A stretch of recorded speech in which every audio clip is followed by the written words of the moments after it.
Alright, so today is going to be the first episode of a series that I am kickstarting here in Indianapolis. So the whole entire series is twofold. I predominantly just want to pay it forward to these awesome coffee shops here in Indianapolis, and I want to share with you, the audience, about these cool shops, because I think that Indianapolis has such a badass coffee community. And so other than that, I just want to walk through my process of film photography and what I'm learning about different film stocks and the different uses of each film stock too. Some coffee shops I'll be using Portra 800, or depending on the lighting, I'll be using HP5, or I'll be trying out different film stocks. Not really exactly sure where the series is going on a technical standpoint, but I am so excited to explore different coffee shops on film with you guys.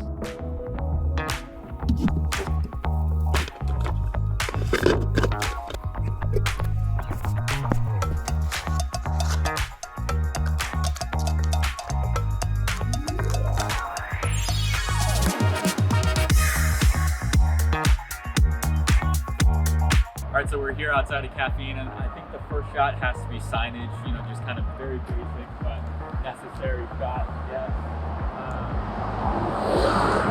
They just got a new sign in, so I know that they're looking for some signage. So we're 1/25 and f-stop of like f9.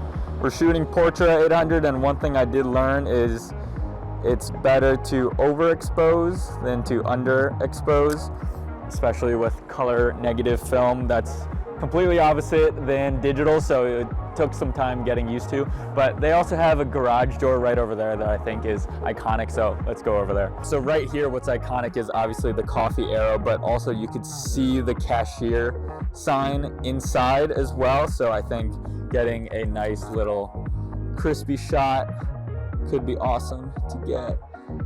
So we're exposing for the coffee sign because we could bring the highlights back in post, hopefully.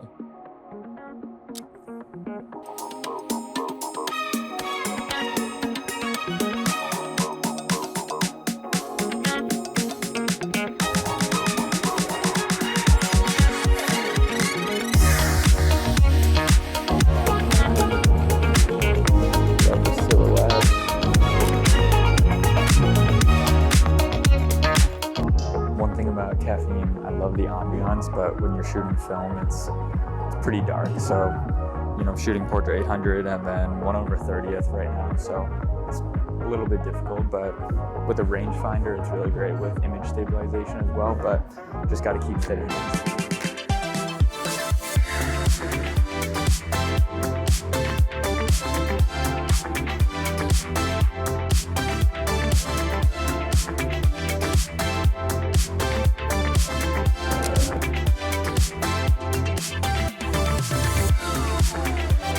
Whenever you're ready. Cool. Yep.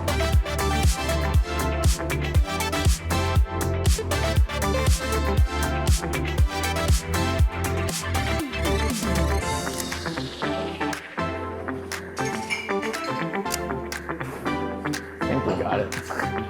We'll know in about a week.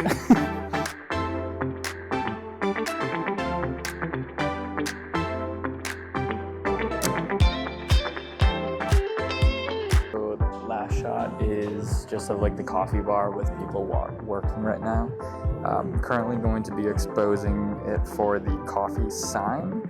Still working on exposure levels, just kind of practicing it, but we'll see if that works out. We're gonna shoot one vertical, and I believe we're done with the roll of Portra 800 after this shot.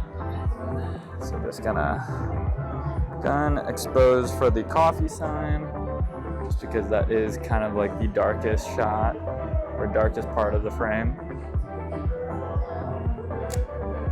All right, that might be a portfolio piece, honestly. Let's see if we got one more. Nope. All right, yeah, last shot of Portra 800 down the hatch. So we're gonna rewind it and then switch to HP5, and that's gonna be really great because we get to switch to 1600 ISO because we're allowed to push HP5 to 2 stops first roll of the video series complete. Look at that.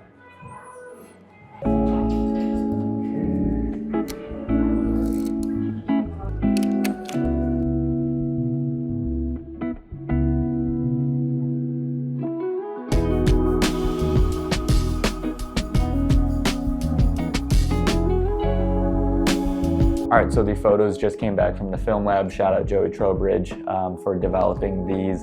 And he's been my developer since the inception of my film journey, and really just has kind of helped me with different tips and tricks with, you know, shooting color film or shooting black and white, or just trying out different film stocks for different locations. I attribute a lot of my improvements per roll to Joey, and also YouTube University.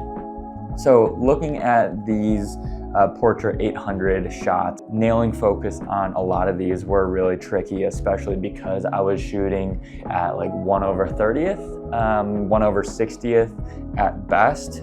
So I really did love how they came out. I love the natural halation that film has. I do really love the signage shots. I love how the coffee sign shot turned out at the outside at the garage door.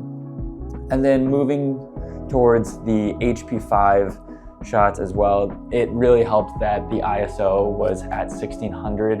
It just gave me a little bit of breathing room, and then also the fact that there were a lot of natural light pouring in with the garage door window. I would say definitely my favorite shot in both color and in black and white was the coffee bar, the shot with the people working underneath the coffee sign, and then also in the same vein, the reflection shot as well, in both black and white and color.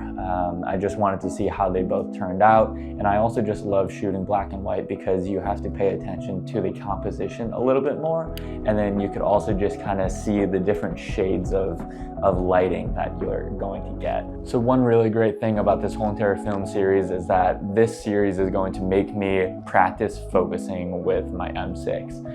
It's one thing when you're trying to focus on a landscape or, you know, a different composition out of nature, but when you're in the coffee shop and you're trying to be a fly in the wall and you're trying not to slow down baristas at doing their job because there's a line or there's people waiting for their coffee, you really just can't miss a moment. You really just have to nail your focus every single time. You have to have a good composition. So it really is kind of a trial by fire, because if you miss a moment, it's gone, and you don't really want to ask them to redo a certain shot unless if, you know, the shop is empty. And one of the key objectives of the whole entire film series is to capture the shop authentically. And so what that means is going in during open hours, and really just kind of being a fly in the wall and capturing people, you know, just working or, you know, interacting or just having, you know, a coffee date. And that's just really the moments that I really want to capture in this whole entire series. And that just means that I have to practice a little bit more at focusing manually with the rangefinder camera. But I'm sure that's going to, you know, come with practice, and I'm really excited for the future episodes, and stay tuned for more coffee and film.